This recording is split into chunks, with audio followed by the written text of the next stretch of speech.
Good morning, friends. Today we discuss product recovery. એની અંદર આપણે આજે જોવાનું છે solvent recovery.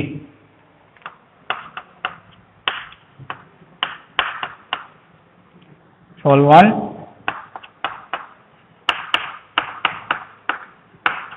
recovery. આપણે વાત કરી હતી liquid extraction. ત્યારબાદ હવે આપણે જોવાનું છે solvent recovery. હવે સોલ્વન્ટ રિકવરી આવ્યું એટલે કે આની અંદર કેનો ઉપયોગ થતો હશે? સોલ્વન્ટ, કોઈ પણ સોલિડ પાર્ટિકલ હોય, સોલિડ પાર્ટિકલ એને આપણે શું કરવાનું? રિમૂવ કરવા માટે આ ટેકનિક ઉપયોગ થતી હશે. હવે આ ટેકનિક કેના માટે? કે સોલ્વન્ટ રિકવરી, કોઈ પણ સોલ્વન્ટ બન્યું, માની લ્યો કે કોઈ એવો સોલ્વન્ટ બન્યું ઓર્ગેનિઝમ થ્રુ કે જેના દ્વારા આપણે એનું શું કરવું પડશે? ફર્સ્ટ ઓફ ઓલ ડિસ્ટિલેશન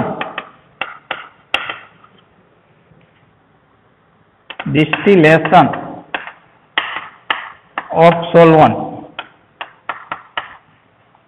જે સોલ્વન્ટ આપણે મીડિયાની અંદર મળ્યું એ મીડિયાને આપણે શું કરવાનું? ડિસ્ટિલાઇઝેશન કરવાનું. આફ્ટર ધ લિક્વિડ એક્સટ્રેક્શન, કે જ્યારે આપણે લિક્વિડ એક્સટ્રેક્શન કરશું ત્યારબાદ the solvent can be removed from refined because, હવે આપણે લિક્વિડ ની અંદર જોયું હતું, લિક્વિડ એક્સટ્રેક્શન ની અંદર કોકરન્ટ અને કાઉન્ટર કરંટ બે પ્રકારના આપણે કોકરન્ટ અને કાઉન્ટર કરંટ.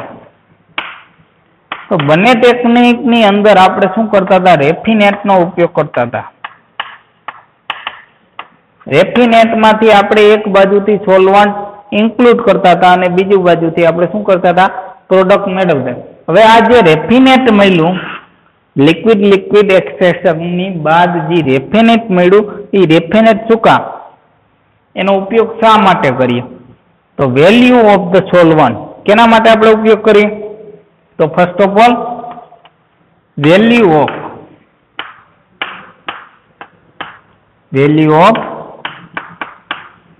સોલ્વન્ટ, કોઈ પણ સોલ્વન્ટની વેલ્યુ ચેક કરવા માટે. It may be contaminate the product contaminate product માટે.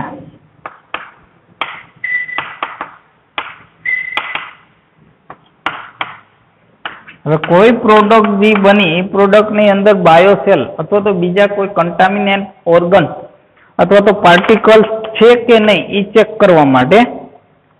હવે જે ડિસ્ટિલેશન યુનિટ રહ્યો, એ distillation unit achieve by 3 stage, આને 3 સ્ટેજની અંદર આપણે ડિફાઇન કરી શકીએ. રેડી? તો 3 સ્ટેજની અંદર evaporation of the removal of solvent as a vapour from a solution, કે જે આપણે સોલ્વન્ટ હતું એ સોલ્વન્ટને શું કરવાનું? તો કે ઇવોપરેશન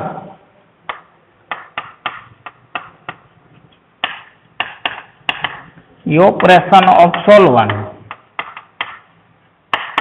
જે સોલ્વન્ટ રહ્યું એ સોલ્વન્ટને આપણે શું કરવાનું? ઇવોપરેટ કરવાનું. કેની અંદર? તો કે વેપરની અંદર. તો કેમાંથી?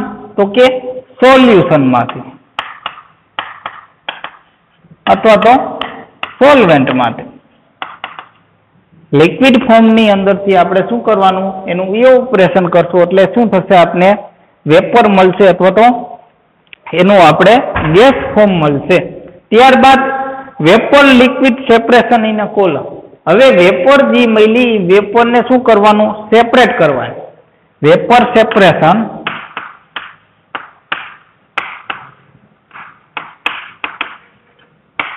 In a column.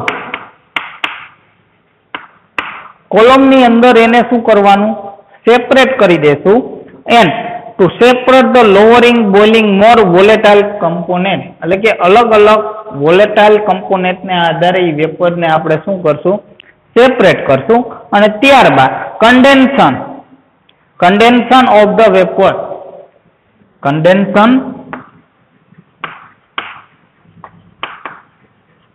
Of vapour. હવે કન્ડેન્સન એટલે શું? તો કે જે વેપર મળી એ વેપરને હવે પાછું આપણે લિક્વિડ ફોર્મની અંદર કન્વર્ઝેશન કરવાનું, વેપર ઇન્ટુ લિક્વિડ, અથવા તો એક્વિયસ ફેઝની અંદર એને આપણે શું કરશું? કન્ડેન્સેશન કરશું. રેડી? તો એ હતું ડિસ્ટિલેશનનો યુનિટ, કે ડિસ્ટિલેશન કઈ રીતે થાય. કે માની લ્યો કે કોઈ પણ સોલ્વન્ટ હોય, એ સોલ્વન્ટને આપણે પેલા સૌ પ્રથમ શું કરશું? ડિસ્ટિલેશન કરશું. શા માટે ડિસ્ટિલેશન કરશું? તો કે આપણે જે રેફિનેટ હશે એ રેફિનેટમાંથી આપણને સોલ્વન્ટ મળશે, એટલે એ સોલ્વન્ટને આપણે લઈ એનું ડિસ્ટિલેશન કરશું. હવે ડિસ્ટિલેશન 3 પદ્ધતિની અંદર થાય. પેલા તો જેનું આપણે ડિસ્ટિલેશન કરવું એ સોલ્વન્ટ લેવાનું, એ સોલ્વન્ટને શું કરવાનું? આપણે વેપર ફોર્મની અંદર કન્વર્ઝેશન કરવું પડે. ત્યારબાદ એ વેપરને આપણે અલગ અલગ સેપરેટ કરવાની. માની લ્યો કે કોઈ ગેસ હોય તો એની અંદર માની લ્યો કે આપણે એર લઈ લઈએ, તો એરની અંદર ઘણા બધા ગેસીસ હોવાના, જેમ કે નાઇટ્રોજન, ઓક્સિજન, કાર્બન ડાયોક્સાઇડ. તો એ બધા ગેસીસને આપણે શું કરવા પડશે? સેપરેટ કરવો પડશે. તો અહીંયા પણ આપણે વેપર સેપરેશન કેના દ્વારા કરી? તો કે અલગ અલગ પ્રકારની કોલમ દ્વારા. અને ઈ કોલમની આધારે શું થશે? કે વોલેટાઇલ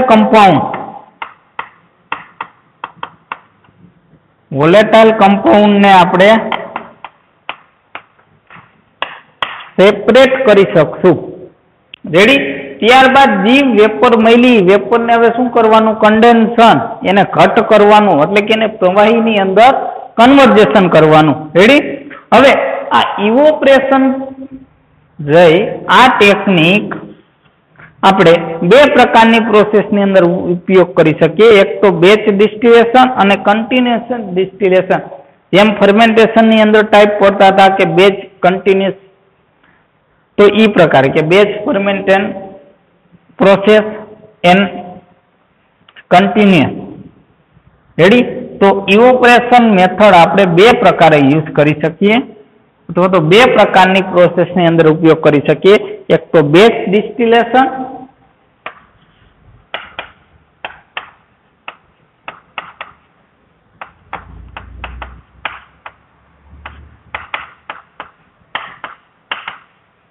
અને બીજું છે કન્ટિન્યુઅસ ની અંદર.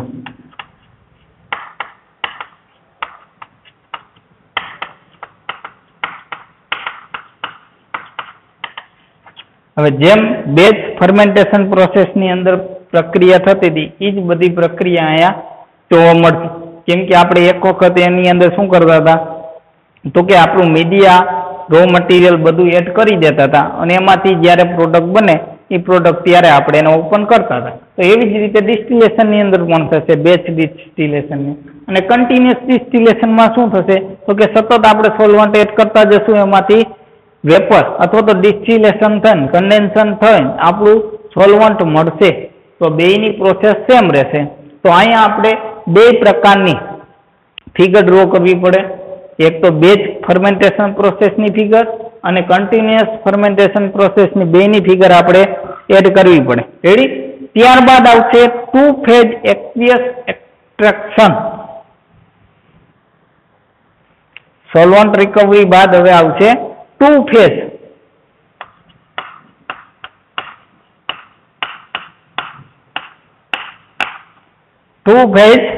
Extraction, aqueous extraction.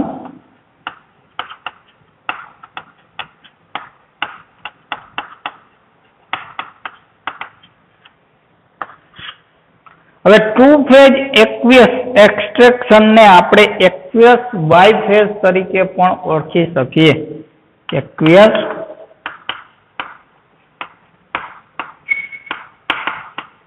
બાયફેઝ એનું બીજું નામ છે. રેડી? તો બંને રીતે આપણે એને ઇન્ક્લુડ કરી શકીએ અથવા તો ઓળખી શકીએ. હવે liquid extraction is a less applicable for the sensitive of biological because of the use of organic solvent. હવે આપણે લિક્વિડ એક્સટ્રેક્શનની વાત કરતા હોય તો એની અંદર આપણે બાયોલોજિકલ પ્રોડક્ટ હોય તો એ બાયોલોજિકલ પ્રોડક્ટને આપણે અથવા તો બાયોલોજિકલ સોલ્વન્ટ હોય એ સોલ્વન્ટને આપણે દૂર કરી શકતા નથી, અથવા તો ઓછી એફિશિયન્સીની અંદર દૂર કરી શકીએ. તો એને સોલ્વ કરવા માટે 2 ફેઝ એક્વિયસ એક્સટ્રેક્શન પદ્ધતિનો ઉપયોગ કરવામાં આવે. System heavily high water content and low interfere surface tension and are the biocompatible. હવે આની અંદર મુખ્યત્વે કેનો ઉપયોગ થાય? તો એક તો સિસ્ટમ એવ, આ સિસ્ટમ રહી એની અંદર એક તો high water and low interfacial surface tension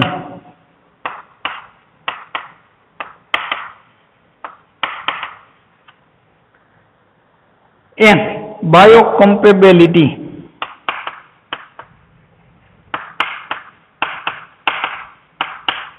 આ ત્રણનો ઉપયોગ થાય એટલે કે હાઈ વોટરનો ઉપયોગ કરવાનો, ત્યારબાદ લો ઇન્ટરફિશિયલ સરફેસ ટેન્શન એટલે કે જે સપાટી ઉપર લાગતું પૃષ્ઠબળ અથવા તો પૃષ્ઠ તાણ, રેડી. ત્યારબાદ બાયોકોમ્પેટેબિલિટી એટલે કે એની અંદર બાયોલોજીકલ સ્ટેબિલિટી કેટલી છે એ ચેક કરવામાં આવે છે, ready. Here the phase is separate across when the hydrophilic polymers and are added the aqueous solution. હવે આ ટેકનિકની અંદર શું કરવામાં આવે કે જે હાઇડ્રોફિલિક કમ્પાઉન્ડ હશે એ હાઇડ્રોફિલિક પોલિમર કમ્પાઉન્ડને શું કરવાનું, એક્વિયસ ફેઝની અંદર હાઇડ્રોફિલિક પોલિમર જે હશે એનો ઉપયોગ કરવામાં આવે અથવા તો એને આપણે દૂર કરી શકીએ. એને શું કરવાનું, ઇન ધ એક્વિયસ સોલ્યુશનની અંદર એને આપણે એડ કરવામાં આવે. And when the concentration exceeds અથવા તો જ્યારે આપણે એનું કોન્સન્ટ્રેશન ઇન્ક્રીઝ કરીએ તે સમયે value two separate aqueous phase are formed. ત્યારે બે પ્રકારના એટલે કે જ્યારે આનું આપણે શું કરીએ, કોન્સન્ટ્રેશન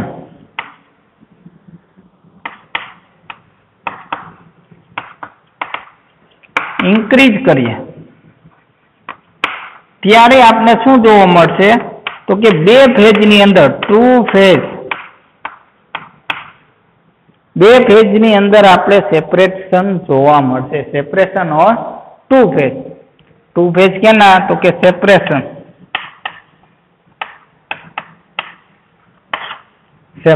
આપણે બે ફેઝની અંદર જોવા મળે. એટલા માટે આ ટેકનિકને ટુ ફેઝ એક્વિયસ એક્સટ્રેક્શન કહેવામાં આવે અથવા તો એક્વિયસ બાયફેઝ એમ કહેવામાં આવે. તો settling time for the two phase can be prolonged.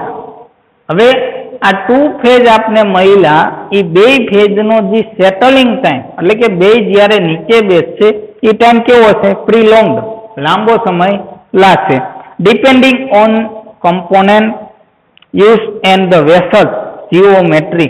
હવે એ સેટલિંગ કેના ઉપર આધાર રાખતો હશે તો એક તો કમ્પોનેન્ટની સાઇઝ ઉપર, એના મોલેક્યુલર વેઇટ ઉપર અને વેસલનું જીઓમેટ્રિક કેવું. જીઓમેટ્રિક આપણે સેન્ટ્રીફ્યુગેશનની અંદર અને સ્પેક્ટ્રોફોટોમીટરની અંદર આપણે જોઈ ગયા કે જીઓમેટ્રી કોને કહેવાય. તો જીઓમેટ્રી વેસલ કઈ સાઇઝનું બનેલું છે, એની લેન્થ કેટલી, એની વિડ્થ કેટલી, એના ઉપર આધાર રાખશે. ત્યારબાદ બીજું કેના ઉપર તો કે મોલેક્યુલર ઉપર. હવે મોલેક્યુલર વેઇટ કેટલો છે, એ કમ્પોનેન્ટ કયા પ્રકારનું, એની અંદર કેવા પ્રકારના બોન્ડ આવેલા, એ બધા ઉપર આધાર રાખતું હશે. શું તો કે સેટલિંગ time. The phase separation can be improved by using a centrifugation separators or magnetic separator. હવે આપણે જે બે ફેઝ મળ્યા એ બે ફેઝને અલગ કરવા માટે કેનો ઉપયોગ કરી શકીએ, એક તો સેન્ટ્રીફ્યુગેશન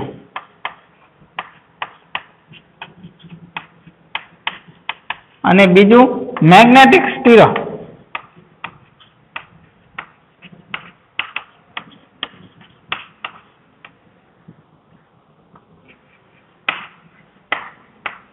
મેગ્નેટિક સેપરેટર અથવા તો મેગ્નેટિક સ્ટીરરનો ઉપયોગ કરી અને આપણે બંને ફેઝને શું કરવાના, અલગ પાડવાના થાય. Many system R available. હવે આની અંદર ઘણી બધી ટેકનિકનો ઉપયોગ થાય, like a non ionic polymer and non ionic polymers. કે બંને પ્રકારના આયોનિક પોલિમર લેવાના, નોન આયોનિક પોલિમર લેવાના. ત્યારબાદ વોટરને પણ આપણે લઈ શકીએ, દાખલા તરીકે પોલિથીન ગ્લિસરોલ અને ડ્રેક્સને. રેડી? ત્યારબાદ પોલિમર, લો મોલિક્યુલર વેટ કમ્પોનેન્ટ વગેરે ટેકનિકનો ઉપયોગ કરી અને આપણે આ પદ્ધતિ કરી શકીએ. રેડી? હવે આની એપ્લિકેશન શું, કે ટુ ફેઝ એક્વિયસ એક્સટ્રેક્શનની એપ્લિકેશન શું, એનો ફાયદો શું? તો કે in purification of protein, enzyme, cell and subcellular particles, કે આપણે એને શું કરી શકીએ છીએ? તો કે પ્યુરિફિકેશન, ઇઝીલી પ્યુરિફાઈડ કરી શકીએ છીએ. કઈ કઈ ઘટક? તો કે એક તો પ્રોટીન, એન્ઝાઇમ, સેલ અને સેલ્યુલર પ્રોડક્ટ અથવા તો સેલ્યુલર પાર્ટિકલ્સને આપણે સેપરેટ કરી શકીએ છીએ.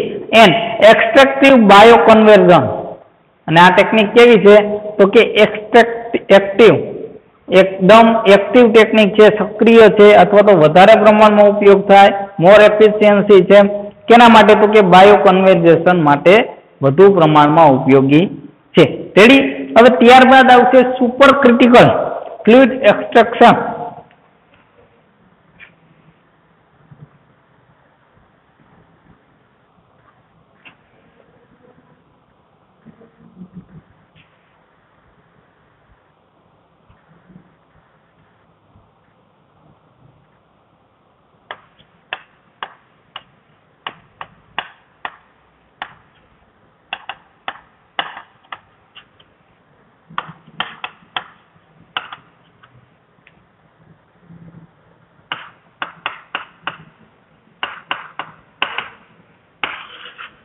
Super critical fluid extraction. Super critical એટલે કે એકદમ ક્રિટિકલ ટેમ્પરેચરે અથવા તો pH ની અંદર આપણે આ કામ કરવું પડશે અથવા તો પ્રેશરની અંદર કામ કરવું પડશે, એવી ટેકનિક છે. The technique of the super critical fluid extraction utilise the dissolution power of the suitable supercritical fluid. Example, fluid above that critical temperature and pressure. આપણે શું કરવું પડશે? તો કે કોઈ પણ મીડિયા હોય આપણું, એ મીડિયાની અંદર આપણે એનું સુપર ક્રિટિકલ ફ્લુઇડ અથવા તો એનું જે ક્રિટિકલ ટેમ્પરેચર અને પ્રેશર હશે એ આપણે ચેક કરવું પડશે. એડવાન્ટેજ શું આ ટેકનિકનો? તો કે the use of the moderate temperature, માપસરનું આપણે ટેમ્પરેચર લઈ શકીએ છીએ. The cheaper solvent are use, કે એની અંદર જે સોલ્વન્ટનો ઉપયોગ થયો હશે એ સોલ્વન્ટ કેવા છે? એકદમ ચીપર અથવા તો સસ્તા હશે. Ready?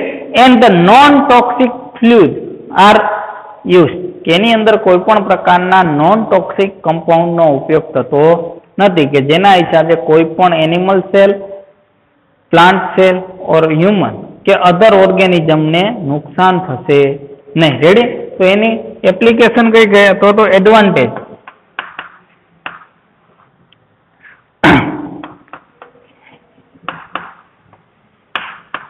Advantages, to get the use of the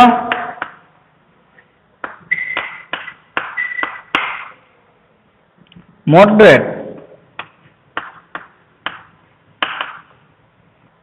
temperature. ત્યારબાદ cheaper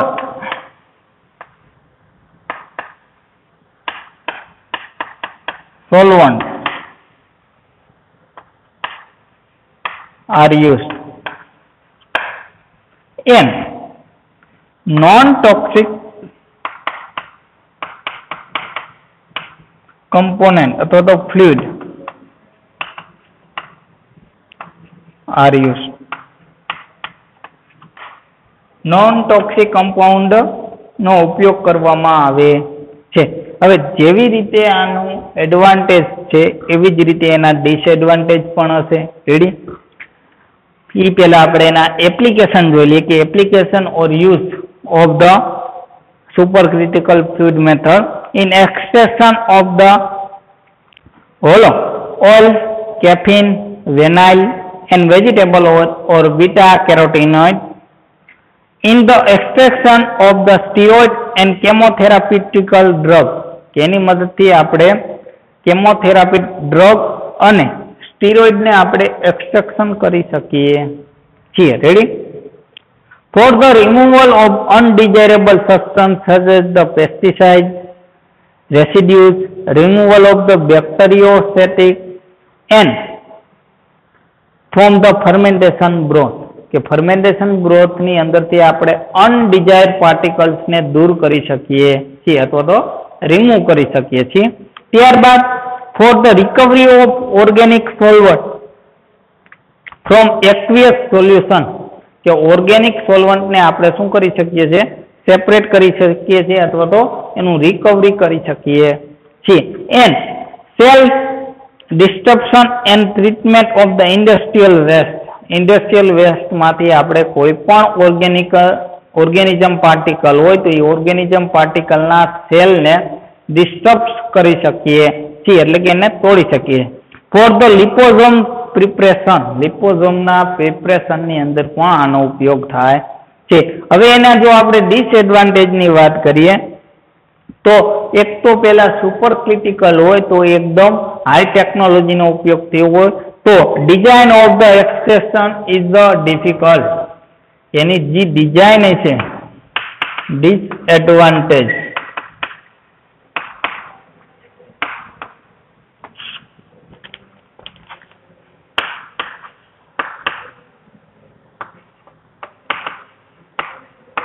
Design of extraction is difficult.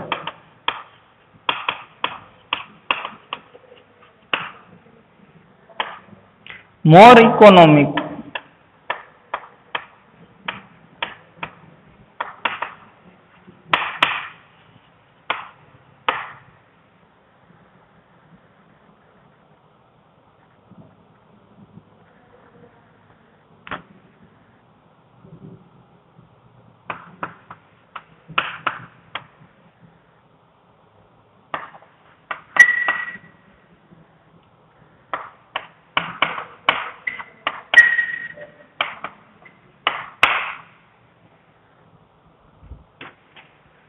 જેની અંદર જે ડિઝાઇન અથવા તો જે એક્સટ્રેક્શનનું આખી સાધન સામગ્રી હશે એ એક્સટ્રેક્શનની ડિઝાઇન કેવી હશે, એકદમ ડિફિકલ્ટ હશે, મોર ઇકોનોમિકલ પ્રોસેસ હશે અને એની કોસ્ટ કેપેસિટી કેવી હશે, હાઈ હશે. એટલા માટે આ એનો ડિસએડવાન્ટેજ છે.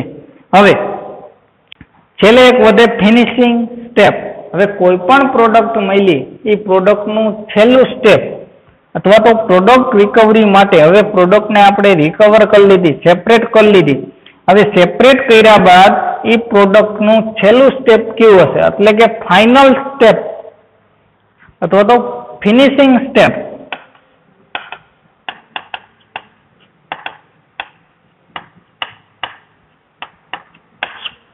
કોઈ પણ આખી પ્રોડક્ટ રિકવરી હોય, લિક્વિડ એક્સટ્રેક્શન હોય, સોલિડ રિકવરી હોય કે ટુ ફેઝ એક્વિયસ એક્સટ્રેક્શન હોય કે સુપર ક્રિટિકલ ફ્લુઇડ એક્સટ્રેક્શન હોય, કોઈ પણની મદદથી આપણે જે ટેકનિક મળી છેલ્લે આ ટેકનિકનો ઉપયોગ થાય કે ફિનિશિંગ સ્ટેપ. તો ફિનિશિંગ સ્ટેપની અંદર first of all ક્રિસ્ટલાઇઝેશન.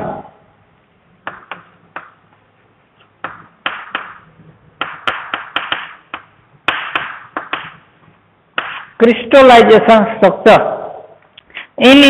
It is achieved by the evaporation, low temperature treatment or addition of the chemical reactivity both solution અથવા તો solute with the solute કે કોઈ પણ ટેકનિક હોય કે evaporation ટેકનિક હોય, low temperature treatment or addition of the chemical reacting with the solute કોઈ પણ કેમિકલને આપણે એડ કરીએ સોલ્યુટ સાથે તો એની અંદર ક્રિસ્ટલાઇઝેશન ફોર્મ બને. ત્યારબાદ ડ્રાઇંગ.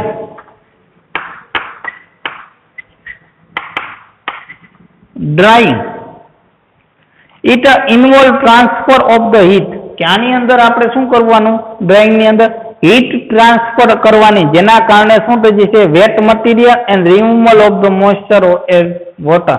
એક તો વોટર દૂર થઈ જશે, મોઇસ્ચરાઇઝેશન ઘટી જશે અને મટીરિયલનો વેટ કેવો થઈ જશે, એકદમ ઓછો થઈ જશે. ત્યારબાદ it is should perform such a way retain the biological activity of product and it can be done by. આ કેના દ્વારા કરી શકીએ આપણે, એક તો રોટરી ડ્રમ ડ્રાયર, ત્યારબાદ વેક્યુમ ટ્રે ડ્રાયર અને સ્પ્રે ડ્રાઇંગ ની મદદથી આ ટેકનિક નો ઉપયોગ થાય છે. ડ્રાઇંગ ની અંદર શું થાય તો કે હીટ ટ્રાન્સફર કરવાની, જેના કારણે શું થશે તો એક તો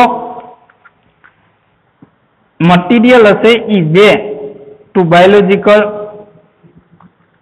એક તો એની મોઇસ્ચર રિમૂવ થશે, વેટ મટીરિયલ થશે,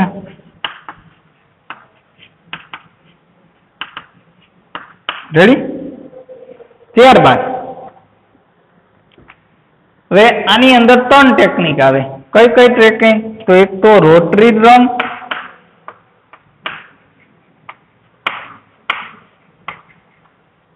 રોટરી ડ્રમ ડ્રાયર, ત્યારબાદ વેક્યુમ ટ્રે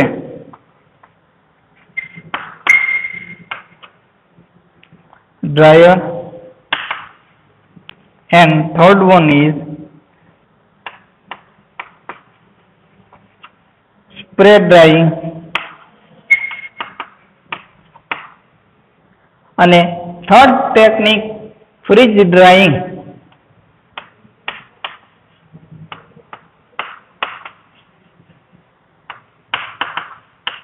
ત્રણ ટેકનિક નો ઉપયોગ કરવામાં આવે છે. રેડી.